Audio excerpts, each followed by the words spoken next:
njengamanje ke kunomuzi la okunensizwa ebisebenza nathi ebisebenza kanzima futhi engenye yezinsizwa nazo ezikhona la ezikwazile ukuthi kule ndawo le yase Greenfield ikwazi ukubakhipha abantu bokufika. Abantu balapha ke basukumile benza into efanele bahlangana.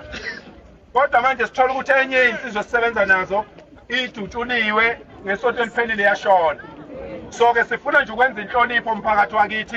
Sizothatha nje induna noma eziwu5 zihambe nami zingiphelezele sihambe siyohlanganisa amehlo lapha ngoba ngokomthetho wesintu uma ngabe umuntu ade nisebenza naye kwenzeke hambe emhlabeni kuyafuneka nina kade nisebenza naye nihambe niyohlanganisa amehlo nomndeni niwukhalela umndeni kuyisintu sethu leso noma ngabe umphethi noma ngabe umXhosa noma ngabe umZulu noma ngabe uyini. So ke ngicela nje ukuthi sibe siqhubeka lapha sihlabelele la sohamba namaphoyisa nje amabili sifike sihlanganisa amehlo nomndeni kodwa futhi sizogcizelela ukuthi sicela umphathi steshi ophethe umseshi ophethe leli cala ukuthi umphathi steshi agqugquzele ukuthi leli cala sifuna ukuthola ukuthi ubani obulale lensizwa ngoba siyathola ukuthi la makula ayabulala. Iyona nto ke sifuna esenza sifuna hambe. Funa hambe impela ngoba ebulala nje awahamba impela. Awahambe. Abahambe.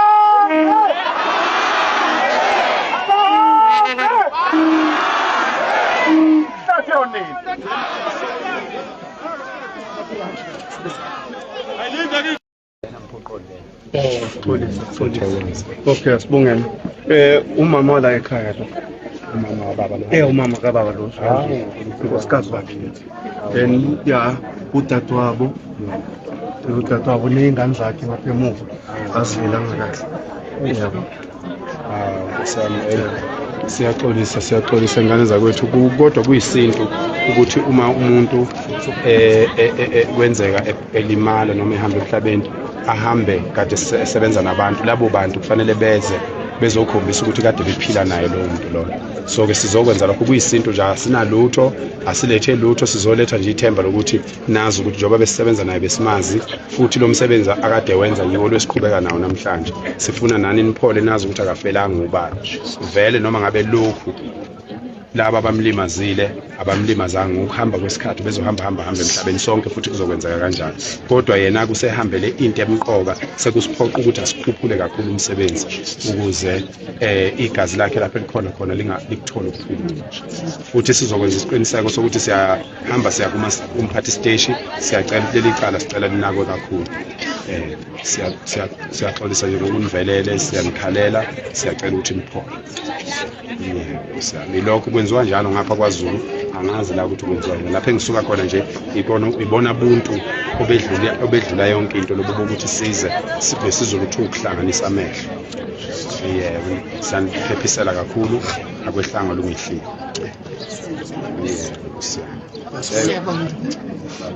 masibulele baba uphakela umuntu okhona nathi bakuphakela senza kanjalo kule ndawo yethu okanye eSixhoseni xa kunenkinga siyasondela ebantwini sibonisane sipholisa amanxeba njengoba usenza kunjalo nathi ke sinihayijekile beningazi la besifuna into bababona abantu balapha ukuthi imagine march ingcenye yotata lapha nje bengasekho akumnandanga silimele phakela sendithethe ukuthi ke siyabulela ngokuba nizovelela ifamily sithe inkosi kakhulu siyabonga inkosi into lokugcina baba sizolukhanda kodwa kuhlelo umhlonishwa lokuza la ekhaya sizolalela nje kahle ukuthi uhamba kanjani impilo mhlawumbe bekunjani ubaba ubenzani ngaphandle kwalokho esikwenza naye emgwaqweni ukuze sibone ukuthi kulo msebenzi owenziwayo ukuthi akulungiselwa abantu bakithi ukuthi izinto eqonde ngoba ngibona ukuthi kunanendawo ebukeka njengendawo engaba into yokusebenza mhlawumbe kubukwe nalokho ukuthi ayikho indlela okungalekelelwa ngayo umama nezingane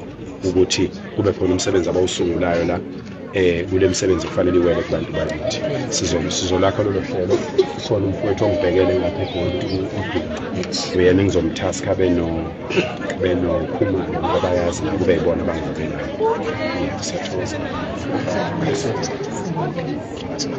sesithandazile uyabona ukuthandaza lokho ngiyathanda ukuthandaza lokho uJuly bekuyinyanga yokugcina uyabona nje obuphela nje ngomhla ka31 bekuyinyanga yokugcina nakho kuzokwenzeka kusuka manje ngoba ngime la. Maphoyisa, sicela maphoyisa, please protect these people. Please protect these illegal foreigners. Thula ngoba ulibele. Thula ukulibala lokho kwenza ukhulume ngisakhuluma. Thula. Ngoba vele amaphoyisa azonibopha ngoba nenza izinto ngokungenangqondo. Thula, uyabona njengoba ngikhuluma. Thula. Mawukwazi ukwenza, phuma la uhamba uyokwenza ushiye la thina. Thina siya strategize amasebenza. Yingakho abantu bokufika behamba. Abo Paulina lapha. Mapoisa, please protect these people by telling them not to open these shops. Please. Please. Awuyona njalo indoda. Indoda ayikwenzi nje lokho. Umuntu wesilisa nje onesho. Mapoisa, we are begging you. You are South Africans, and your first line of your duties is to protect South Africans, uphold the law, and keep the peace. Please tell these people not to open this shop from today, because anyway, the deadline is on the 31st. On the 31st of July, all cash and carries, all salons, all spaza shops and tuck shops, all small and medium businesses are not going to be owned by any foreigner from the 31st of June. Since it's the 28th today, they can just keep them shut as they did today, because we are avoiding the conflict. No, akushiwo kimi ukuthi bayede, isilu bayede. Mina ngumuntu nje wakwaNdabandaba ongelutho. Ngaloko nje ungikhathe nedlozi lami amakhosi ngiwahlonipha kanje.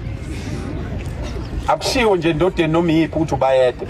Ubayede isilo kuphela lesi sakwaZulu. Sisodwa futhi emhlabeni wonke jikelele. Asikho esinye. Ngiyafuna ukungibulala lapha. Ungiphatha nedlozi.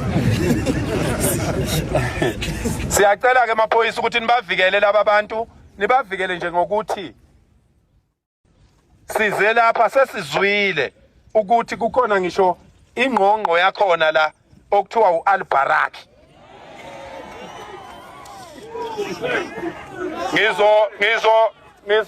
Ngizonokhuza ke ngizohamba ke ngiyombona. Ngicela ukuthi abangihlelele umhlangano naye namhlanje, ngimbone ngimtshela ukuthi kwayena kayena walapha eSouth Africa. Okwesibili akayeke ukubulala abantu. Ubulala abantu lo muntu okuthiwa uAlbarak maphoyisa la. Ubulala ngisho wona amaSomali namaBangladesh lawa akubo.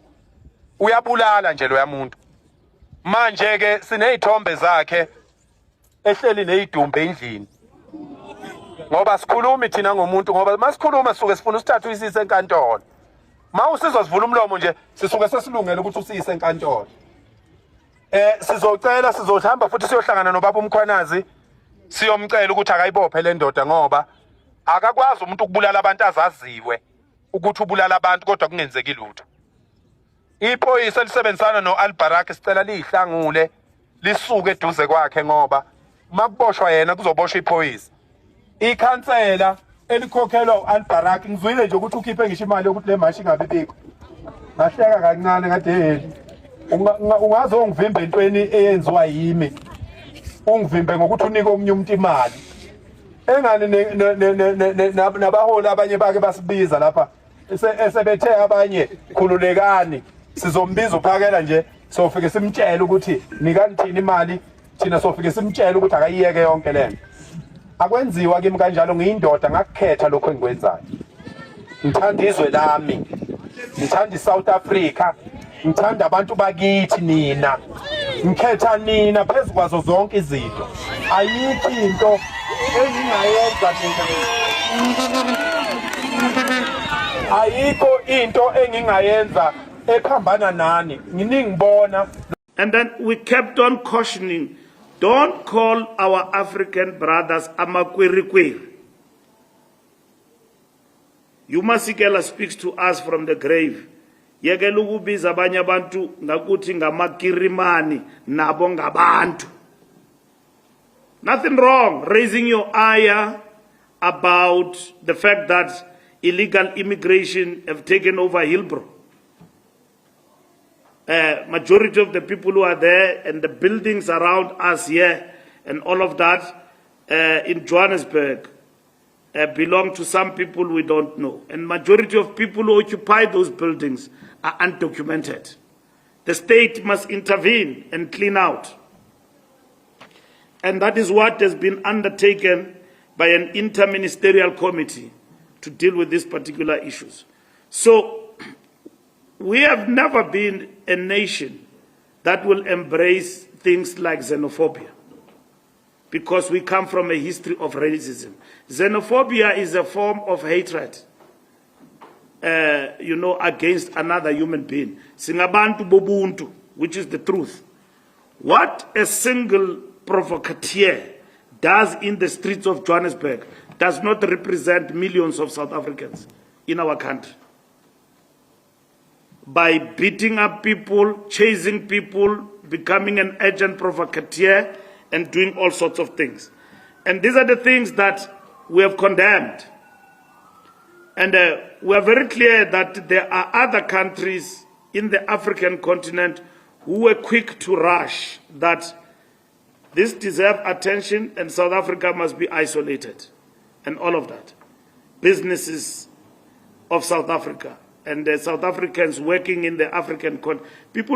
There are people who are naive who think that South Africa does not do business with the rest of the continent, and there are no South Africans who are working in the African continent.